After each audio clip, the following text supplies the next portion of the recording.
somebody. That database owner has access to the data. But blockchain is an independent ledger, right? Decentralized, so it's not owned by any one person, and that enables the trust to get all the actors together on this single data sharing platform. The other thing is that you guys might know, on blockchain, data is immutable, which means it can't be deleted. If you want to make an edit, you have to make an addition, and another piece of information to the chain. And so this creates a transparent, permanent record of audit about everything entered. So as a system, it creates the trust needed for us to bring the whole ecosystem together.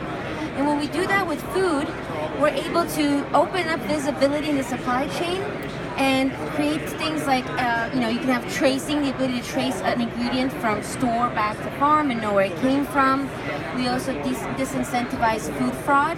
Today they say in New York, 40% of fish is not the fish that you think it is. So be careful if you're eating seafood, but if someone puts fish on, sells fish that isn't the fish you think it is, you would know where it comes from.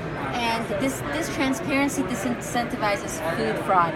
We also use it to optimize the supply chain, so cold chain information, how to keep temperature optimized, extend shelf life. Those are just some of the uses. The solution itself, we have Walmart, Carrefour, Dole, Nestle are all clients. It's a modular solution, so we create a different module for different industry pain points. We have the trace module that allows you to trace.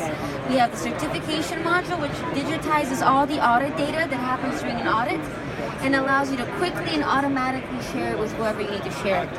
So we're constantly growing in modularity. We're constantly growing in partnerships with third-party partners, technology companies who help us with additional technology and with the ecosystem itself.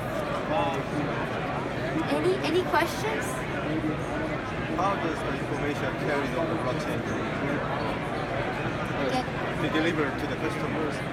Yes, that's a great question. So we do have right now the companies that join the blockchain solution are food companies, but retailers who want to communicate this with consumers, and actually the main reason why retailers are joining is to communicate with consumers. Each retailer is finding their own way to do this. So some are looking at building apps.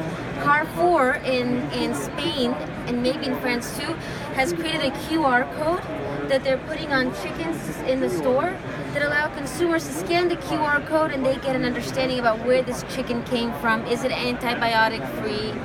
Etc., etc. So each retailer is finding their own way to communicate with consumers, but that's their main goal. You're right. You're welcome. Any other questions?